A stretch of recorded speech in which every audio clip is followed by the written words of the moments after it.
Hi, I'm Jennifer Chaney, and I'm going to tell you about my research project, adapting artist Miriam Katin's graphic narrative memoir into a stage play. As a theater arts major and developing playwright, I was inspired when I found Miriam Katin's 2006 graphic narrative titled We Are on Our Own. This tells the story of Miriam's family's survival during the Holocaust in Budapest, Hungary. Miriam wrote this in the form of a graphic narrative, which is a type of literature that has illustrations and writing somewhat like a comic book. I envisioned this as a dramatic work from the moment I began flipping through the pages. I contacted Miriam, and she entrusted me to begin the adaptation process. So beginning in September 2020, Miriam and I met online weekly, and she gave me permission, in addition to the publishers, Drawn and Quarterly, also giving me permission for the adaptation. This is her in 1943, when her story began. To begin my research, I contacted Professor Malek Najjar and asked if he would help me with my research and guiding my playwriting.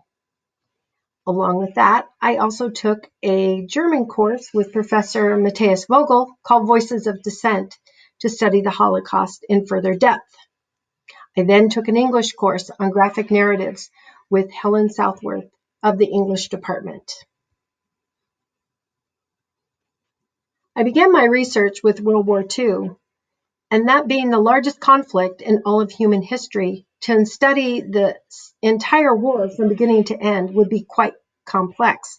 So the purposes of this particular research, I focused on the persecution of the Jewish citizens of Hungary from 42 to 45, and the conflict that connected the final year between Hungary, Germany, and the USSR. I then began adaptation from the page to the stage with multiple materials that included everything from books, films, and academic journals, and other information that I received from my professors to guide me. But the best research was with Miriam herself. In theater arts, we call this dramaturgy. It's where you study the history and all the resources behind the play. I also went off on a few of my own independent studies, finding out way more information about this time period than I ever could have imagined. The next part of my research was doing the work itself of the play adaptation. Now, when you're playwriting, you often need to go and spend many, many hours writing and rewriting your work.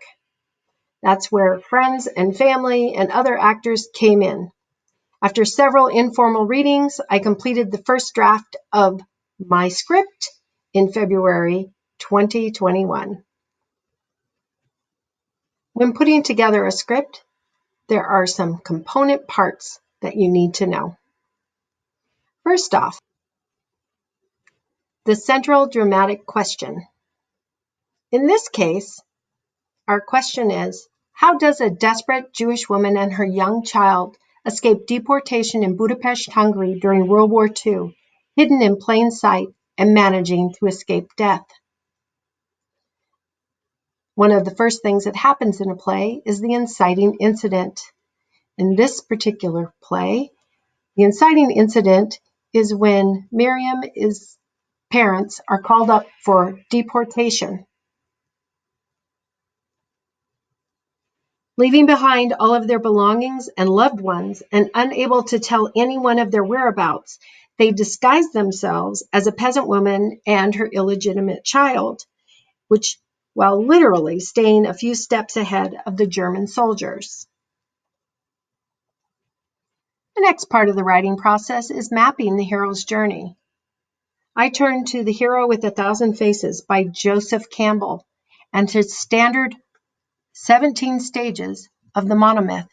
The hero goes through these stages as they complete their journey and to get their desires met.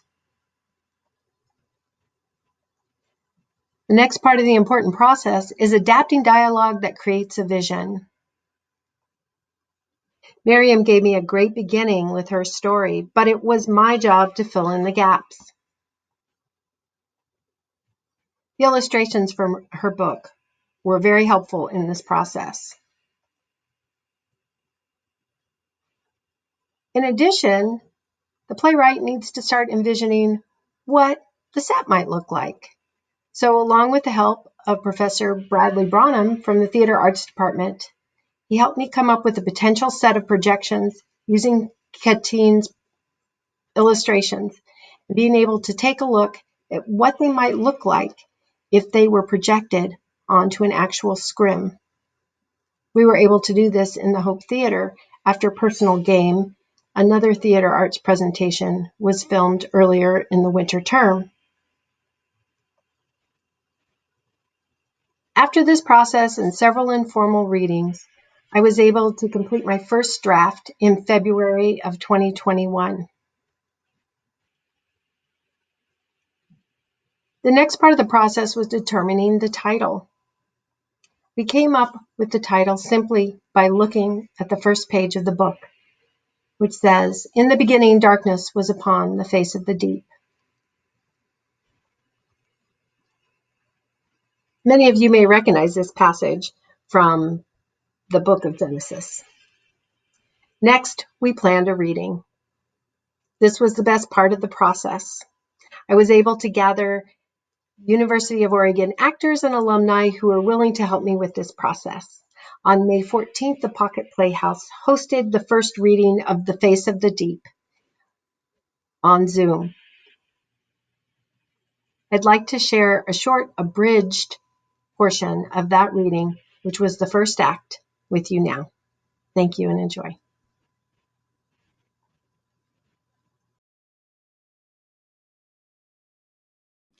Hello, welcome. My name is Jen Gerald. I'm your host and your stage direction reader tonight. I'll be hosting tonight's reading of The Face of the Deep. This play adaptation is the retelling of Miriam Katin's stunning memoir written in 2006, 60 years after her survival with her mother during World War II. This part of her story takes place in 1944 to 1945 in Budapest, Hungary.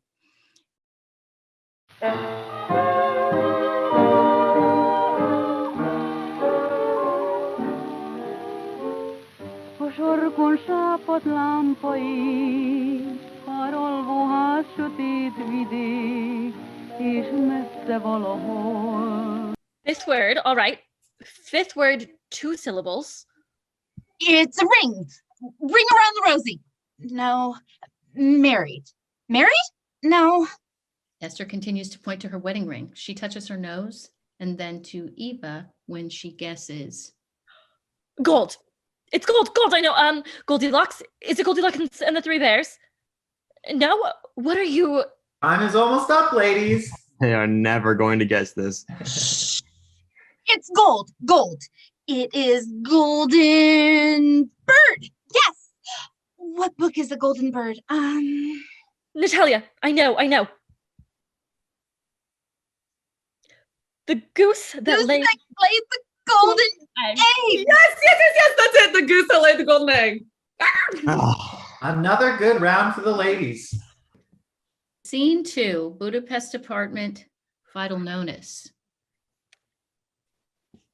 My dearest Esther, I received your card and package. It is most welcome as there is not much food around here. I thank you. The weather is very bad, but my coughing is gone thanks to the medicine you sent me. Someone took a picture of me resting, and here is another with the supper. Dearest, take good care of yourself and our little girl. This war will end soon. Many kisses, your only Karoli. Oh, my Karoli, look at you, so thin. And I can almost smell you. Her moment of reflection is interrupted by a sheet of paper that is slipped under the door. Esther opens the door to find Herr Barros just standing up. Hello, Amboros. What is this? Oh, Frau Levy, I thought you were out. It's good to see you. A final notice? Is this really true? Yes, yes. Well, you know how it is. All you Jews to move out in a week. I'm just overseeing orders. Okay, but we have always been good tenants. I mean, we've always been good tenants for you, Eparos. How could you do this? I know. It is terrible, but it is out of my hands. You know, it's hard for me too. Now I have to find new tenants. Please, Eparos, I have a small child. Okay, where will we go? Well, that is not for me to decide, really. The Jews have made more work for me. Oh, and you will have to make a list of your furniture and everything else. Everything? Yes, sorry to say. All of it. I have some paper if you need it. No, thank you, Eparos. You've given me all the paper I need. Scene 4. Nighttime in the shadows of the city streets. Esther nervously waits in the darkness. The black marketeer passes by in the dim light. Excuse me, sir, do you have the time? Yes, madame, but time waits for no one. It's 10 o'clock. Yes, that's right. It's me, Mrs. Levy. Are you sure you're alone? No one has seen you? No, no one. Maybe a stray dog. Even a stray dog can't be trusted anymore. It is an unexpected surprise. I think you will find I am full of surprises. Prost to Clary, my newest friend. Prost. Clary, a sprite little rabbit in the heather. Good.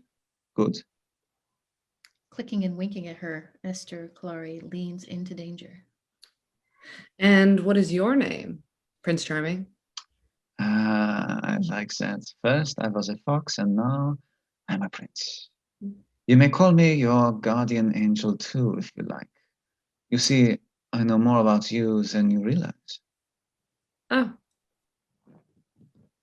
Clary drinks to cover her nerves, and Commandant strokes her cheek as she speaks. Yes, Clary. I don't believe I have ever seen such a beautiful face on a peasant.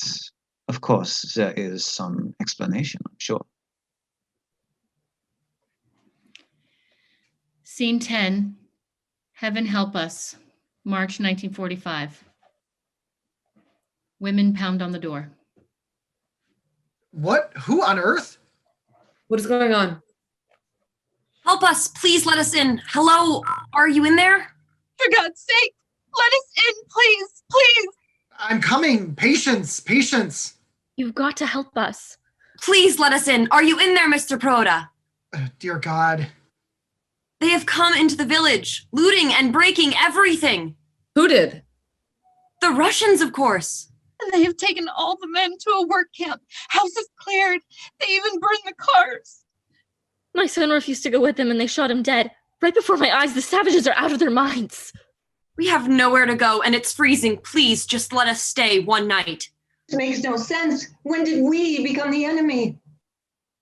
May the Blessed Virgin Mary, Saint Joseph, and all the saints and angels pray for us, our dear Lord. Vino, da, vremia, veselicia, barishnie. We may not be lost. Vino, nasz non pit.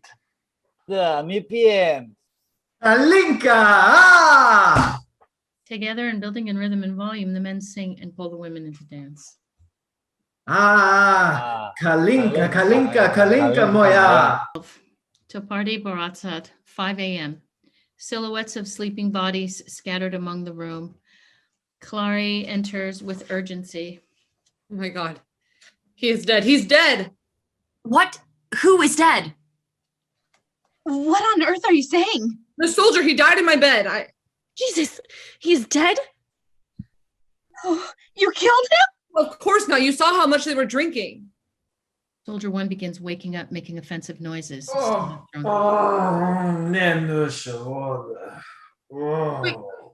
He's waking up. Best get your things. You would throw us out in the snow. Snow is coming down. The dog is barking in the distance. Lisa, you're too heavy. We won't make it this way, okay? I gotta put you down. No, it's cold. God, you're all right, okay? You're all right. No. You have to be quiet. Shh. Sorry, sweetie. Here.